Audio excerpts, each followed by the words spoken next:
What is your "we will never speak of this again" moment? For more infotainment, subscribe to our channel and press the bell icon to get new video updates. Thanks for watching.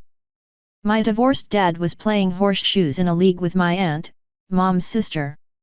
They went together one night when I was about 16. I went to a friend's house to sleep over and didn't think any more of it.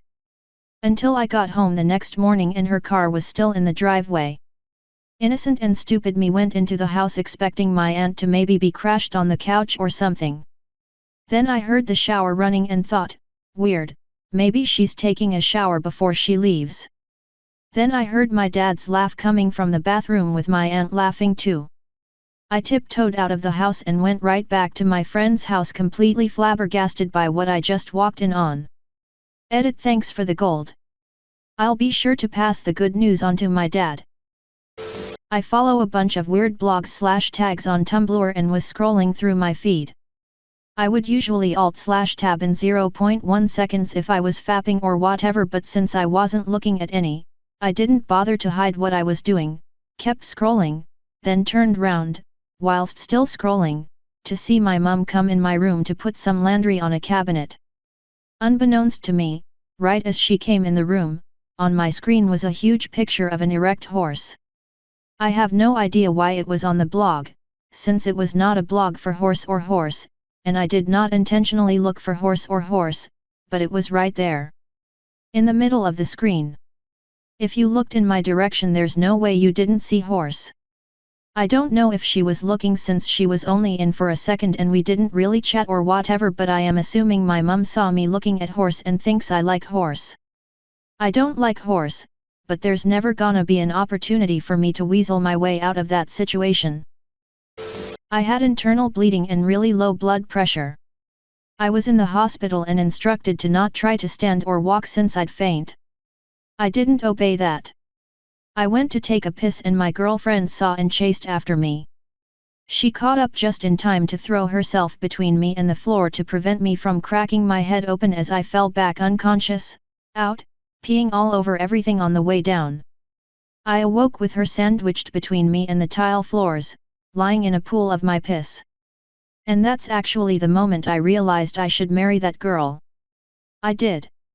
But that's not the story I tell when someone asked, when did you know she was the one? Me and one of my friends were hanging out when we were probably 10 or 11. We went behind an elementary school on the weekend to play and ended up going behind a dumpster and getting and looking at each other. We never hung out again, and every time we saw each other throughout high school it was a little weird. Oh no, I just had a flashback to something I haven't thought of in years. When I was maybe 6 or 7 I had a female friend over and we went up to my room to play. My dad was downstairs. We decide what better thing to do than get and go in my closet. No real reason, and nothing. Just curiosity, I suppose. But of course my dad comes to check on us.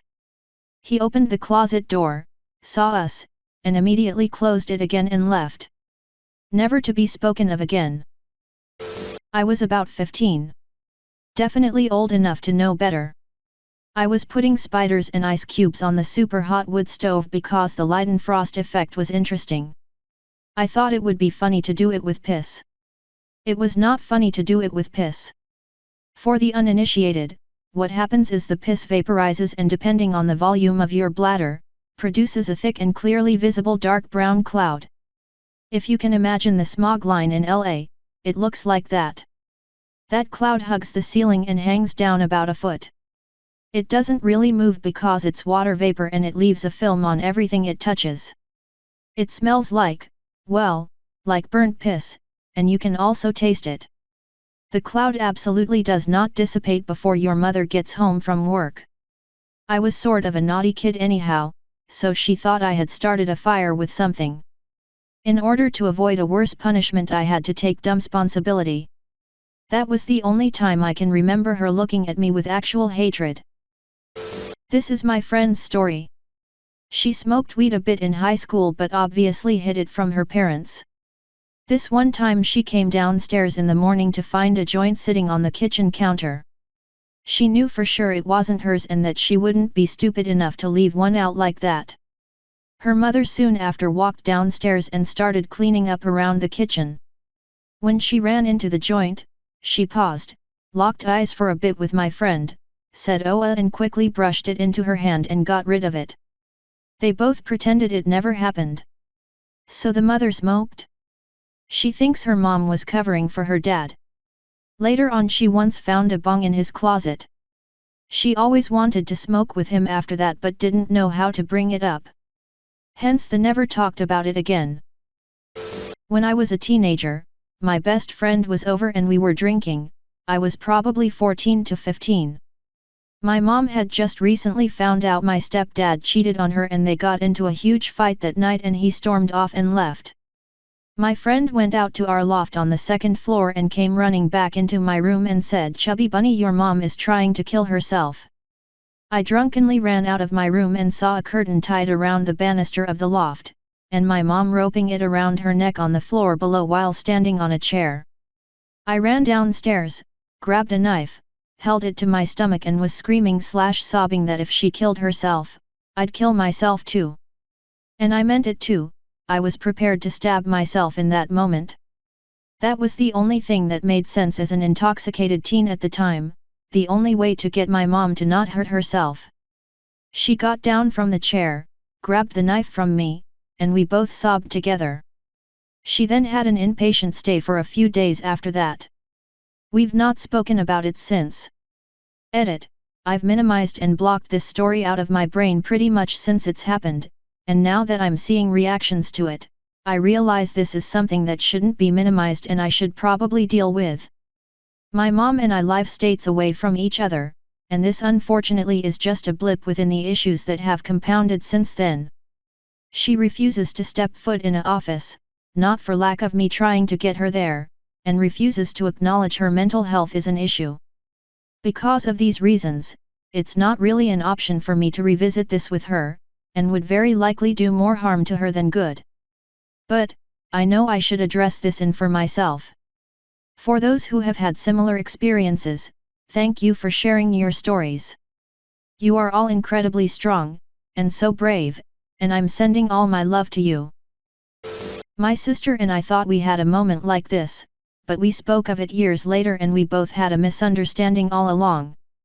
I grew up with two sisters, I was the youngest, then there were 2 years between each of my older sisters. My middle sister and I were closer to each other than we were to the older one. One time when I was about 15, my mom found a used in the trash. Since my oldest sister was living away at college at the time, we figured it wasn't hers.